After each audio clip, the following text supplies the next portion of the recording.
नमस्कार, मी सांची. सांचीज किचनमध्ये आपल्या सगळ्यांचं अगदी मनापासून स्वागत.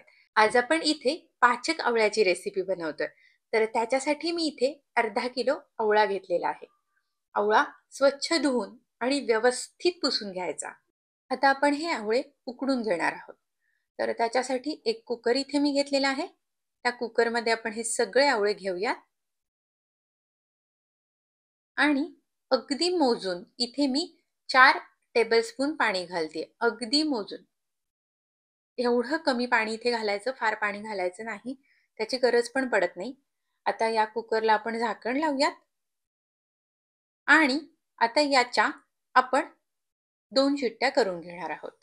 2 शिट्ट्या करून झाल्या, की मी गॅस बंद करते. 2च शिट्ट्या करायच्या, बास होतात. 2 शिट्ट्या झाल्यात, कुकरसुद्धा व्यवस्थित गार झालेला आहे.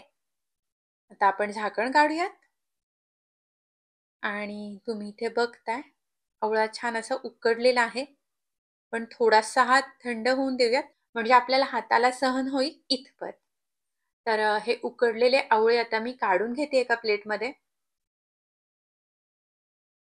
सगळे आवळे अगदी छान उकडले गेलेत, तुम्हाला दिसत असतील. खूप कमी पाणी लागतं वापरलं आपण इथे. तुम्ही इथे बघता आपण जेवढं पाणी घातलं होतं ना, त्यातलं पाणीसुद्धा शिल्लक राहिलेलं आहे. तर हे पाणी आपण एका बाजूला काढून घ्यायचं. हे काढलेलं पाणी एकतर आपण केसाला वगैरे सुद्धा लावू शकतो. खूप हेल्दी आहे ते पाणी. तर ते बाजूला काढून ठेवायचं आणि हा आवळा आपण आता त्यातलं बी काढायचं. तुम्ही बघताय किती सहज सोलला जातोय तो. लक्षात येत असेल तुमच्या. म्हणजे आपला जो आवळा आहे तो व्यवस्थित छान असा उकडला गेलाय. मऊ झालाय तो. तुम्हाला हवं तर मी इथे थोडंसं प्रेस करून दाखवते. हे इथे बघू शकता तुम्ही. बघा. एकदम असा मस्त मऊ झालाय तो. एकदम छान शिजलाय. तर इथे मी असे सगळे आवळ्याच्या बिया एका बाजूला काढून घेतल्यात. आता हे जे आवळे आहेत आता हा जो आवळा आहे, हा आपण मिक्सरमध्ये घ्यायचा आहे आणि एकदम स्मूथ बारीक अशी आपण याची पेस्ट करून घ्यायची आहे. आता हा आवळा मिक्सरवर बारीक फिरवताना अजिबात पाणी घालायची गरज पडत नाही. पण आवळा छान शिजलेला आहे. तर इथे मी मिक्सरच्या भांड्याचं झाकण लावून हे मिक्सरवर फिरवून घेते आणि तुम्ही इथे बघताय किती छान पेस्ट झालेली आहे आपल्या आवळ्याची. अजिबात सुद्धा पाणी मी इथे वापरलेलं नाहीये. आवळा व्यवस्थित शिजला की पाण्याची अजिबात गरज पडत नाही. आता मी एका पॅनमध्ये ही आवळ्याची पेस्ट घेतेय. मी अजून गॅस चालू केलेला नाहीये, कारण उरलेला बाकीचा आवळा सुद्धा आपल्याला बारीक करून घ्यायचा आहे. तर हा बाकीचा आवळा सुद्धा आपण न पाणी घालता मिक्सरवरती फिरवून घेऊयात. तुम्हाला इथं दिसत असेल, हा आवळा सुद्धा एकदम छान बारीक झालाय. आता आपण हा पॅनमध्ये काढून घेऊयात. आता मी गॅस चालू केलाय. थोडासा गॅस मोठा ठेवलाय मी थोडा वेळ, कारण पॅन अगदीच गार आहे आणि मी सतत परतत राहणार आहे. त्यामुळे इथे आपण गॅस लहान मोठा करू शकतो. शक्यतो बारीक गॅसवर करायचं. आता इथे जर आवळा बारीक करताना पाणी वापरलं, तर मग इथं थोडंसं जास्त वेळ आपल्याला परतावं लागतं. बहुतेक करून पाणी घालू नका. छान असा शिजलेला असेल तर तो व्यवस्थित बारीक होतो. तुम्हाला दिसतंय इथं आपण न पाणी घालताच आवळा बारीक करून घेतलाय आणि तो छान असा त्याची छान अशी पेस्ट झाली आहे. आता मी गॅस बारीक केलेला आहे आणि इथे गूळ घेतलाय. एकदम बारीक करून गूळ घ्यायचा. चिरून घेतला तरी चालेल, किसून घेतला तरी चालेल किंवा जर तुमच्याकडे गुळाची पावडर असेल तर ती वापरली तरी चालेल. तर असा हा गूळ आपण अर्धा किलो आवळे घेतले होते, तर गूळ सुद्धा अर्धा किलो घ्यायचा. तुम्ही कपच्या प्रमाणात म्हणाल तर हा गूळ जो आहे तो साधारण एक 1.5 कप आहे. म्हणजे थोडासा दाबून भरायचा म्हणजे 1.5 कप. तर साधारण एक तेवढा गूळ घ्यायचा. हा गूळ सुद्धा आपण छान असा परतून घ्यायचा याच्यावर.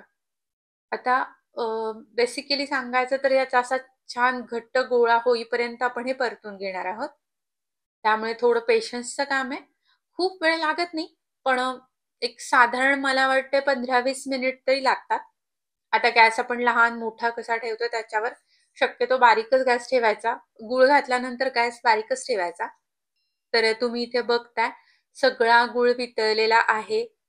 तुम्ही इथे बघताय आपण जसं-जसं हे परतून घेतोय, तसा-तसा याचा रंग बदललेला दिसतोय. आता इथे आपण काही मसाले घालणार आहोत. तर मी 1 टीस्पून मिरे घेतलेले आहेत, 1 टीस्पून ओवा घेतलाय आणि 1 टेबलस्पून जिरे घेतलेले आहेत. आता हे थोडंसं आपण गरम करून घेऊया. हे गरम झालेले जे जिन्नस आहेत, ते मी मिक्सरच्या भांड्यात घेतेय आणि आपण हे बारीक करून घेऊयात. आता इथे मिरेपूड, जिरेपूड असेल तर ती डायरेक्ट वापरली तरी चालेल. मी इथे फ्रेश ते मिक्सरवरती बारीक करून घेतेय. फ्रेश केल्यामुळे त्याचा एक स्वाद छान लागतो. त्यानंतर इथे 1 टीस्पून हिंग, आमचूर पावडर, 1 टीस्पून सुंठ पावडर, त्यानंतर 1 टीस्पून काळं मीठ आणि अर्धा टीस्पून सेंधव मीठ. हे सगळं घालायचं आणि आता हे एकत्र करून घ्यायचं. आता इथं आपण आवळा आंबट असतो, तरी सुद्धा आपण इथं आमचूर पावडर घातलेली आहे.